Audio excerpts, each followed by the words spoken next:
tere kõigile, Müstik Merliia siin. Tere! On meie 19. episood, veel aasta viimane nii-öelda suhtlemine ja peegeldus teie kõigiga. Kuidas praegu sina ennast tunned, kui aasta hakkab läbi saama? Et milline sinu aasta oli, kas sa oled sellega rahul? Mida sa teeksid järgmine aasta teisiti? Ma arvan, et aasta oli tormiline mitmes mõttes, vähemalt minu jaoks, tõenäoliselt ka paljude teiste inimeste jaoks, aga ka arenguaasta, selline arenguhüppeaasta, ma ütleks selle kohta, et kui mõtlen selle peale, ma ei mäleta küll, mida ma taotlesin või niimoodi aasta alguses, võib-olla see on kuskil kirjas, et mismoodi see oli, aga kui ma mõtlen, mis on kõik juhtunud aasta jooksul, et siis on olnud isegi rohkem, kui ma oleks võib-olla osanud või julgenud taodelda või ühesõnaga, et palju asju on nii töös, meie omavahelises suhtes, ma ei tea, millega iganes, raha, kõik asjad on nagu justkui olnud nagu sellises energiapööristes ja samal ajal nagu ka kiires arengus, et on selliseid nagu Ameerika mägesi, et ühelt poolt on nagu kõik hästi, super hästi, aga samal ajal on käinud nagu selliseid Ameerika mägesid tunnetes või niimoodi kogemuses. Aga muidu on väga selline võimas arenguaasta. Ma arvan, et järgmine ei ole vähem võimas. Tundub ju, kui praegu vaadata kuidagi neid märke ja mida siin kõik ennustatakse ja mis enda pea sees toimub, siis järgmine aasta tõenäoliselt tuleb sama võimas, kui mitte võimsam. Kuidas sul endal aasta läks? Või kuidas sa ise kommenteerid enda kogemust sellel aastal? No samamoodi, mul on olnud ikkagi väga võimas aasta. Ja võib-olla üks, neid highlight'e on mitmeid tegelikult. Üks highlight'idest kindlasti oli Camino rännak, jalgsi siis 5 nädalat järjest kõndisin 800 kilomeetrit ja tegin läbi seal väga palju nii-öelda initsiatsioone või selliseid pühitsemisi ja paljudest ma olen alles hiljem aru saanud, et need olid pühitsused, et seal oli nagu ikkagi väga palju selliseid proovilepanekuid. Kas sa soovitaksid seda teistele ka või? Jah, kes tahab teha ikkagi sellist nagu väga totaalselt raputavat kogemust endale, siis tehke seda üksinda. Kindlasti on leebem teha seda kellegagi koos. Jah, mina nagu... Räägi 2 sõnaga, mis see Camino on, sest see sõna ei tähenda võib-olla paljudele üldse mitte midagi.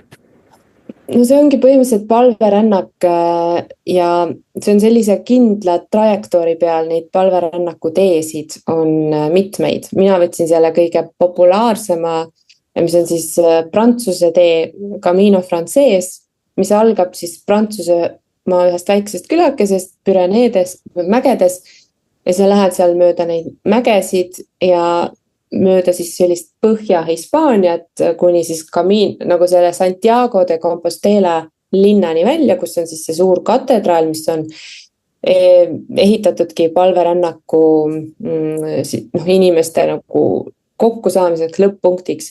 Ja seda on tehtud tegelikult üle 1000 aasta, on inimesed kogu aeg käinud seda, et nad käivadki kogu selle, see on natuke 800 kilomeetri selle tee läbi, nii kaua, kui see siis neil aega võtab. Tänapäeval on see palju mugavam muidugi, sul on seal võimalik ikkagi ööbimiseks nagu võtta ööbimiskohad, aga ta on ikkagi selles mõttes, et sa oled seal päris mitmekümne inimesega, sa saad ühe narivoodi ja et seal on nagu päris palju selliseid kohti, kus sa pead nagu... Tõenäoliselt oli seal mitu narivoodit, mitte üks on ju. Ja. Aga tuba oli üks. Ja, et mitukümmend inimest oli siis nagu seal voodites ja sul ei ole sellist privaatsust eriti, et seal on mitmeid selliseid ebamugavuse kohti, millest sa pead läbi minema. Ja no kui sul on huvitav palju raha, sa võid ju hotellis ööbida oma toas ju. no põhimõtteliselt küll jah, aga vaatama, et mina nagu ikkagi võtsin neid tube ja see läks ikkagi mul mitu tuhat maksma lõpuks, sest et sa pead igalt poolt ikkagi mingit sööki ostma. Väga vähe on kohti, kus sa saad ise süüa teha, ühesõnaga need on niisugused sellised nagu nii-öelda igapäevased asjad, aga mida sa kõik emotsionaalselt läbi koged ja samal ajal sa lähed läbi looduse, sa näed, seal on metsad, seal on mäed, seal on linnad, sa lähed nagu kogu aeg igasugustest erinevatest tasanditest läbi. Sa kohtud inimestega, kes on tõenäoliselt, paljud on kindlasti mingid karmalised kohtumised. Sul tulevad emotsioonid üles, su ilm on täiesti ettearvamatu, sa ei tea, mis ilm on, mis olukorras sa oled, sa ei tea, kus sa näiteks ööbimist saad, teinekord tead, teinekord ei tea ja selline suur kohanemise ja aktsepteerimise õppetund, ma saan aru.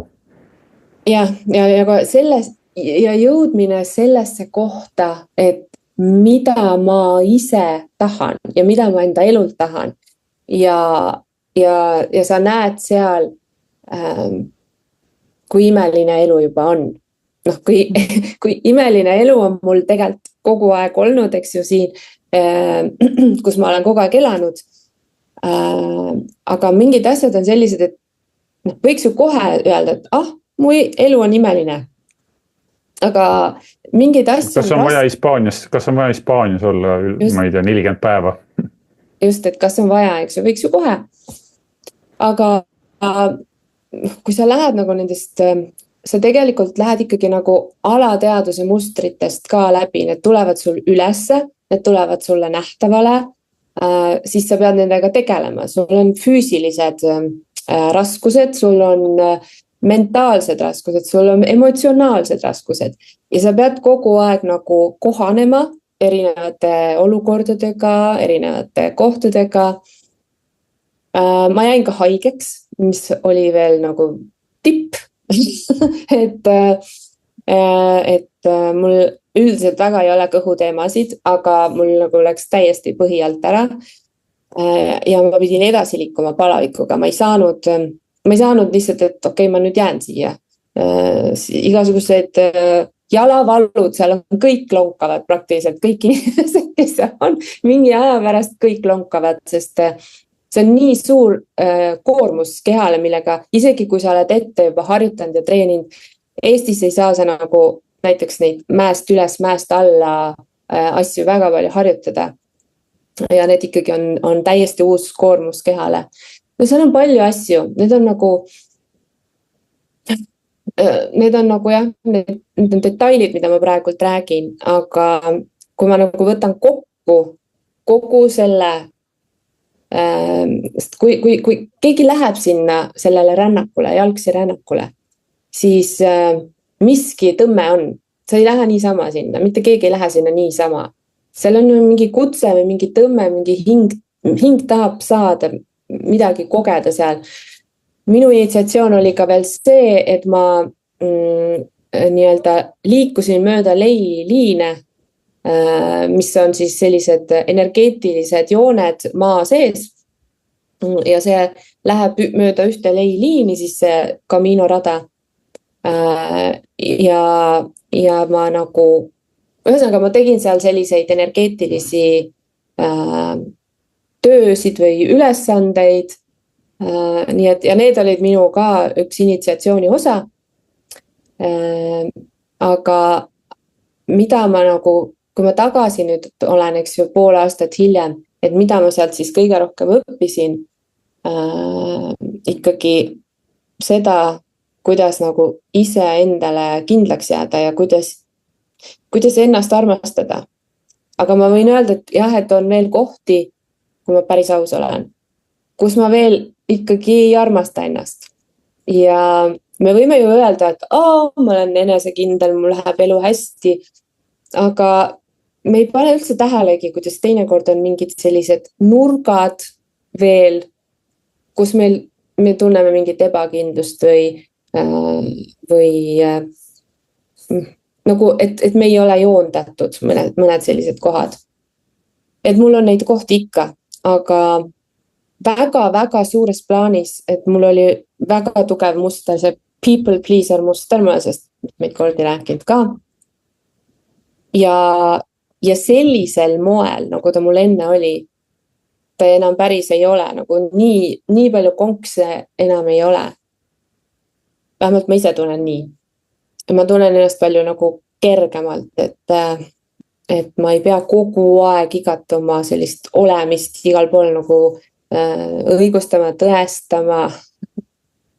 Et on veel mingid sellised, mõned võib-olla teemad, kus natukene veel seda on. Aga nagu suures plaanis on see nagu muutunud. Ja ma arvangi, et võt, kui ta nii-öelda aastale tagasi vaadata, siis ma arvan, me kõik näeme selliseid kohti, kust me oleme tegelikult läbi läinud ja me isegi juba unustame teinekord ära, et kunagi oli mul nii, sest et juba see uus olemine on juba nii loomulikuks saanud ja kande kinnitanud, et see ongi ju minu normaalsus, see ongi minu loomulik olemine. Ja mis on tegelikult lõppkokkuvõttes hea, et me liigume edasi, me ei pea kogu aeg heietama sinna tagasi, aga kui on mingid kohad, kus sa näed, et see midagi ei tööta, siis tuleb ikkagi vaadata, sest et ta saab ka nii, et sa lähed niisama nendest kohtadest läbi, aga kiirem on ilmselt, kui vaadata, et okei, mis mul seal alateadvuses siis töötab või mis mul seal alateadvuses ei tööta. Mis seal siis on? Et kui sina nüüd oma sellise highlighti peale mõtled, aasta highlighti peale, mis sinul see siis oli? Tõenäoliselt seesama sinu Camino, sest sellel ajal ma pidin üksi olema kodus lastega, sellel ajal päris pikk aeg. Ma ei tea, kas ma olen, vist ei olegi mitte kunagi olnud, mis nii palju nagu järjest üksinda niimoodi, et üks see majapidamine ja asjad, et ka siuke kasvamise koht või niimoodi harjumise koht. Et kui partner on siuke people pleaser, siis on ju hea tema seljas ka liugu lasta. Et sest ta kipub tegema igasuguseid asju majapidamises ära, isegi kui sul ei õnnestu isegi vägiseda nende tegevuste juurest ära ajada. Et siis on äkki on selline olukord, kus teda ei ole. Siis on jälle nii-öelda teistel kasvamine, et siuke iseseisvalt kõik asjad majapidamises, ikkagi söögi tegemised, koristamised, iga päeva ikkagi tööd ka või päevatööd ja asjad ja laste õppimised ja nii edasi, et siis ka mingis mõttes sain nautida seda ja mingis mõttes oli see nagu väljakutse, et selle perioodiga toime tulla, sest natukene saab seda ette harjutada, aga ega alateadvuse võim on suur ja ega sealt ei olegi teinekord tulebki võib-olla teha selge vahe sisse, et saaks proovida üldse seda, muidu igapäevaelus alateadvus ei lase proovidagi. Selliseid teisi variante ka, teisi mudeleid. Aga highlight oli tõenäoliselt seesama, aga highlight kindlasti ka see, et välismaal elada ja töötada. Täitsa teises keskkonnas, kindlasti suur highlight. Ja suur highlight oli see, et me korraldame seda hologrammi meetodi kursust, et see ikkagi toimus ja toimub praegu, käib täie hooga ja väga edukalt käib ja et sinna tuli nii palju osalejaid, selle eest suur tänu, ma ei tea, nii osalejatele, universumitele, kõigele, et see niimoodi läks, et selles mõttes see on selline lemmiktegevus, õppida seda alateadvust tundma, aidata teistel seda teha, aidata teistel ka nagu seda saada selline praktiline oskus, et ennast aidata, teisi aidata. Et mulle tundub see nagu parim ja highlight on just väga palju highlight'e, aga üks ka selline highlight, et kas see sama see episood on highlight või mitte episood, vaid üldse kogu see podcastindus ju, issand jumal, me tegime sellega ju sessioone juba mitte pool aastat tagasi, vaid aasta tagasi, et me hakkame videosid salvestama, et me saame rääkida ja arutada neid asju ja teistega ka jagada. Ei saanud, alateadvus ei lasknud läbi seda lihtsalt.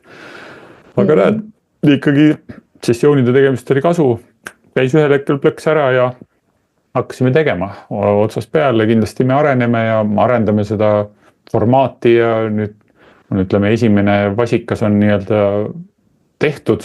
Augustis me alustasime, augusti alguses ja ma just vaatasin täna statistikat, et näe ikka üksjagu vaatamisi ka ikkagi YouTube'is 1700 vaatamist, Spotify's natuke vähem, 209. Ja kokku täna on siis 19. episood, ehk siis 18 episoodi oleme juba suutnud nii-öelda produtseerida ja kui vaadata neid teemasid, need teemad päris palju peegeldavad seda, mida me näeme ka sessioonides, mis inimesed toovad. Seksuaalsus, raha, suhted inimeste vahel.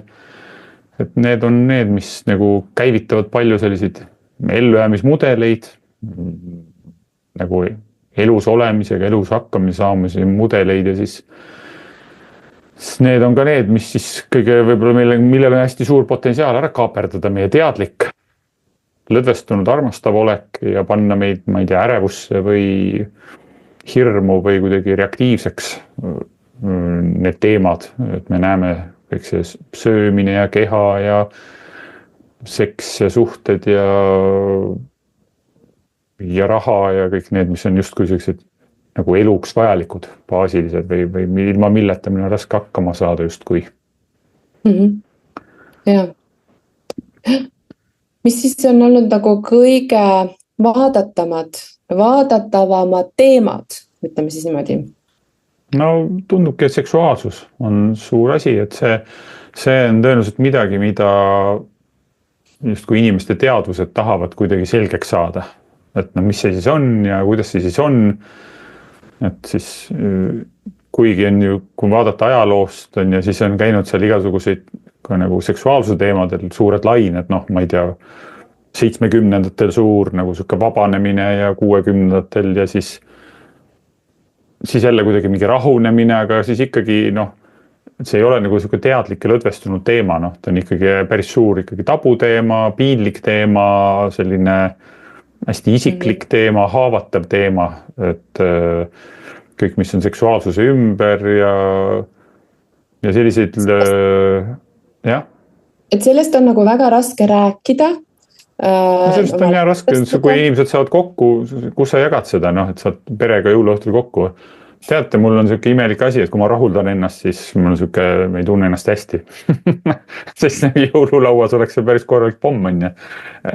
Et kus sa seda jagad on. Isegi partnerile julgete jagada sageli selliseid asju, rääkimata siis üldse kellelegi teisele või mehed oma vahel, suht nagu kummaline.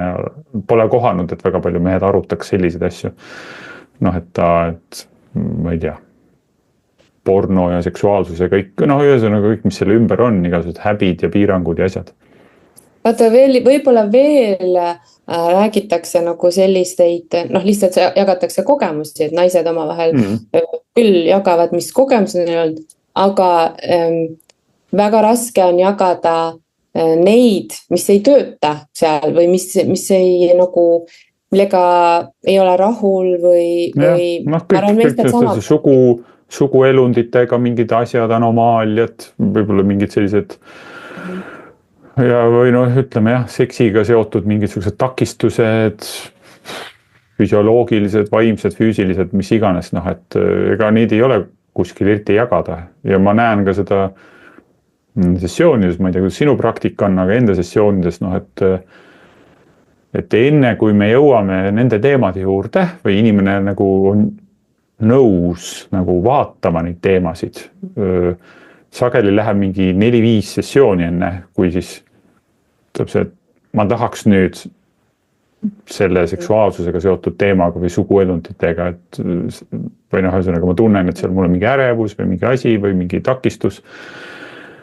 Mõni, kes on rohkem endaga tegelenud, erinevate meetodite asjadega käinud erinevates sessioonides, just kui on harjunud sellise iseenda tööga, on ka sellised vapraid sukeldujaid, kes tulevad ja ma ei tea, ma tahan menopausiga nüüd tegeleda, tuleb nii-öelda enam-vähem esimesse sessiooni, ma tahan menopausiga, et selle suhtes kuidagi lõdvestuda, joonduda ja võib-olla ka neid sümptomid kuidagi äkki nende suhtes nagu rahuneda ja et need leeveneksid ja aga üldiselt seal läheb aega, seal on vaja sugust energeetilist vundamenti, et oleks nagu energiat vaadata seda selliseid teemasid, mis on piinlikud. Ja enamasti seksuaalsuse teemad on piinlikud inimeste jaoks.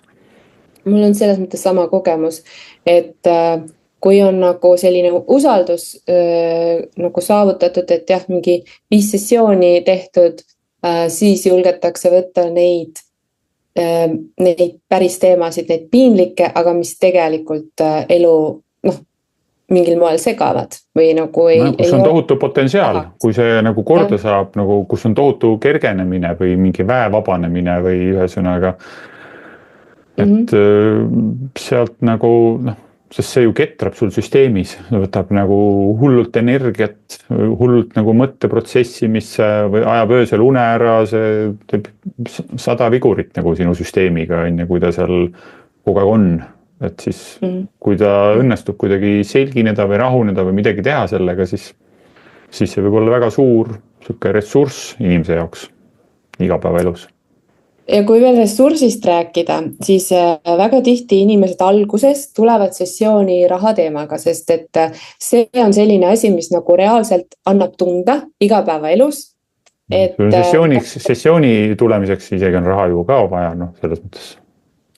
Ja, aga oletame, et ikkagi nagu see on inimesel olemas, aga ta tunneb, et ta tahab nagu selle teemaga tegeleda. Ja siis huvitav on see, et tihti tuleb välja, et tegelikult ikkagi probleem ei ole rahas endas, vaid see, miks ei ole raha.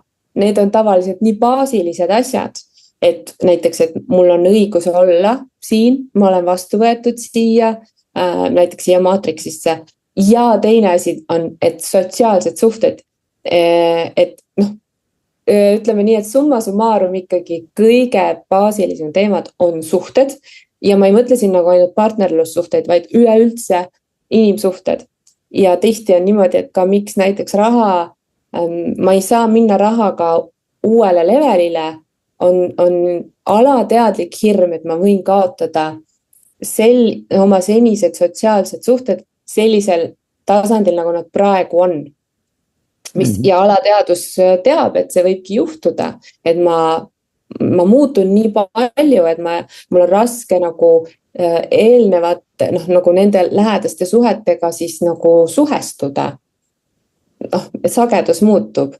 Seda on ka öelnud paljud need, kes on nagu rahamaastikul nii-öelda edukad olnud mingid, ma ei tea, miljonärid või miljardärid või niimoodi, kui vaatad mingid nende kvoote, et just täpselt sama, et ei ole mitte raske, ei ole see, et nagu see raha teenida, vaid raske, või ütleme väljakutse muutuda selliseks inimeseks, kes seda raha teenib või ühesõnaga, sest see olen ju mina olnud, kes oma sellise rahalise seisu olen loonud, kuigi alguses inimestel, tõenäoliselt teadus otsib nagu vastaseid või vastandumisi, ma ei tea, see on tööandja või riik või ma ei tea, ühesõnaga kuskil on keegi, miks ma ei saa seda teha, midagi muuta oma finantsidega seoses. Et aga põhimõtteliselt siis ikkagi see ei ole fakt, see on samas seisukorrast on inimesed ka väljunud, et ühesõnaga ma ei ütle, et see kerge on, aga see on võimalik, et siis ikkagi minu enda, kui ma ei tea, hologrammi meetodi kontekstis räägime hologrammist või alateadvusest või minu isiksus on see, mis loob ju minu reaalsuse. Minu valikud igapäevases valikud, kuhu ma viin oma tähelepanu, kuhu ma viin oma energia, sellest ju sõltub ka rahamaailm, või minu suhe rahaga, finantsidega ja siis ongi inimesed, tõenäoliselt seal on nagu mingi mõttekoha auk, ma arvan, mul endal oli ka varem, et küsimus on mingi äriidees või, et kui mul tuleks mingi väga hea äriidee või kui mul tuleks saaks mingi algkapitali loteriiga võidaks või ma ei tea, mingid sellised nagu asjad, vot siis ma saan teha seda. Ja tundub, et reaalsus on pigem see, et suvaline, täitsa tavaline, nagu 1 miljon korda tehtud äriidee, ma ei tea, hamburgeri putka kas või. Milles ei ole mitte midagi originaalset, aga see, et sina ise suudad seda teha või ise teha seda, ise asutada, ise läbi viia, noh, see on see, mis selle väärtuse sinna loob, mitte noh, et see on super originaalne. Kui ta on originaalne, super, noh, see on veel maasikas tordil on ju, tegelikult see idee võib olla noh, sihuke täitsa tavaline idee, noh, täitsa noh, nii miljon korda tehtud idee või, aga lihtsalt kuidas mina seda teen või kas ma suudan seda teha. Et pigem jääb sinna kännu taha kinni, aga noh, meie meel toetab meid meie mustrites. Kui meil on ikka mingi takistus, siis meel leiab mingi põhjenduse, miks ma ei saa seda teha, aga meel ei nagu tundub, et ei saa aru või ei tea või ei näe, mis toimub alateadvuses. Ja seal tundub, on see meie põhipower nagu noh, meie põhiline mootor on seal. Ja kui see mootor ei tee koostööd või teeb vastutööd, noh, siis on vähe lootust edule. Siis on nagu selline, et inimene mõtleb, et no ma olen ju kõike teinud, miks see siis juba ei lähe, miks see juba ei hakka liikuma, ma olen kõike neid 10 asja proovinud. Ja, et seal see energiatöö tuleb ära teha või noh, ütleme see alateadvuse töö tuleb ära teha mingil moel, mingi meetodiga. Ja siis teine asi on valmisolek muutuseks, et ma olen valmis, et mu elu muutub. Tihti tuleb niimoodi, okei, hakkame raha teema siis võtma ja tegelikult alateadvus tuleb välja, et hirm, et elu muutub, on nii suur, siis ei saagi nagu juhtuda seda, et võib-olla sa pead täiesti teise valdkonda minema, noh näiteks, et kui sa oled olnud palgatöötaja, sul on see fikseeritud palk ja seal pole näha, et oleks mingit palgatõusu, siis ei saa, noh sul on vaja nagu sellest kastist välja minna, täiesti uude maailma, täiesti uutmoodi mõtlema hakata, uutmoodi tegutsema hakata. Ja elu võib totaalselt muutuda, nii et see võib tunduda, et ma võtan väga lihtsa teema, võtame raha teema, aga seal võib all olla nii palju asju, mis ei ole lihtsad. Et sellepärast, et alateadvus ikkagi tahab nagu selliseid kindlaid asju, sest et sinul endal on need mudelid seal, mis tahavad kindlaid asju, et alateadvus ise ei taha, alateadvus on neutraalne, aga need mudelid, mis seal alateadvuses justkui nagu, oota, sul on ju see mudel, oota, sul on ju see mudel ja siis need hakkavad niimoodi mängima oma vahel, et on päris huvitav, mis selle tööga on nagu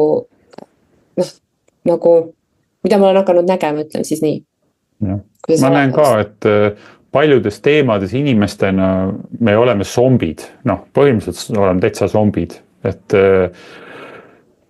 mõni ütleb, mis sa nüüd räägid, et me oleme täitsa nagu automaatselt reageerivad nagu nukud või sellised ja aga see on kuidagi nii peidus, tundub nagu, et mul on seal vaba valik ja ma tegelikult ju ise tahtsin seda valida ja ma valisin seda ja ma ei pruugi üldse hoomatagi, kuidas see valik on tegelikult kaaperdatud, mingi mudeli poolt, mis on terve elu nagu põhimõtteliselt mul ette kirjutanud minu valikud. Ja siis mulle tundub, et ma ise valisin, ma ise tahtsin valida. Jah, aga kui nüüd oleks nagu, et testiks, valiks vahepeal midagi muud testi, lihtsalt mõneks lühikeseks perioodiks, siis sa näed, et ma ei saa valida midagi muud. Ma olengi kinni selles valikus või ühesõnaga siin ei ole valikuid tegelikult. Alateadvuse jaoks on nagu ainult üks valik või üks lahendus või ütleme. Ja see on see, mida siis tekib nagu konflikt, tundub hinge vahel. Hing tahab nagu vabalt liikuda igas suunas, kus üles alla, vasakule, paremale, ette taha. Et sellised kasti nagu lahendused ei sobi hingele. Ja siis hing tahab välja saada sealt. Aga mis me siin... On olnud põnev aasta.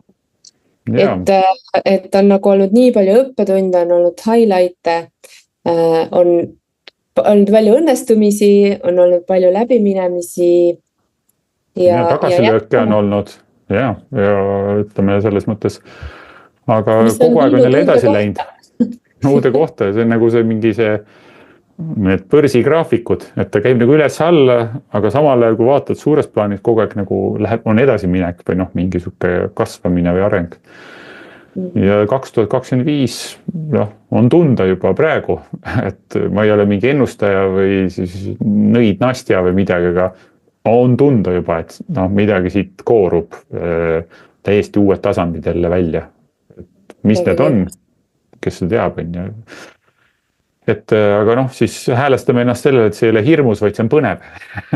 Et me ei tea, mis see uus on, aga see ei ole hirmus, vaid ja see loomise, me lähme kõik koos sellest läbi, sellest kohast või sellest nii-öelda üleminekust. Ja me avastame aina rohkem, et me oleme võimsad loojad inimestena, et kui võimsad loojad me oleme inimestena, see on nagu, ma arvan, 2025 ja järgmist aastast on selline suur avastus paljude inimeste jaoks ja teadvuste jaoks, et ma olen ise seda loonud või ma olen osa sellest nagu, et inimesed arvavad, nad on mingi tähtsuseta mutrid, kellest ei sõltu mitte midagi, mitte kuskil, mitte milleski. Ja siis hakkab aina rohkem seda avanema, et kogu mu kogemus on olnud minu loodud. Noh, küll mitte niimoodi teadlikult, ega ma ei ole seda, neid kogemusi, eriti neid ebameeldivaid kogemusi, ma ei ole ju tellinud teadlikult, aga siis, ma saan ise, et algus tekib see, et mida ma nüüd kõik loonud siin on, oh my god, mida ma lõin, enne. Aga siis tuleb see, et kui ma jõudsin seda luua, siis ma suudan ka vastupidi ju luua. Noh, ühesõnaga, ja sealt tekib nagu inspiratsioon, mida ma tahan keha tasandil luua, mida ma tahan suhetes luua, nagu siis nagu loovus nagu plahvatab. Täpselt. Nii et head siis järgmist plahvatusaastat. Kus looduvus hakkab taotleme, et seda nagu tuleb ikkagi leebelt, mitte väga suure mürtsuga, et ei löö nagu jalust maha kellegi närvisüsteemi. Aga jah. Positiivne plahvatus nagu ilutulestik. Mis on kontrolli all. Ei ole niisugune lammutav plahvatus ja et selline nagu pursk kaeb. Jah, aga et soovime muidugi kõigile ilusat aasta lõppu ja uut aastat, head saabuvat uut aastat ja põnevaid väljakutseid ja põnevaid avastamisi ja teadvuse avardumisi. Just, täpselt. Head uut. Head uut meile kõigile, ja. Näeme järgmisel aastal.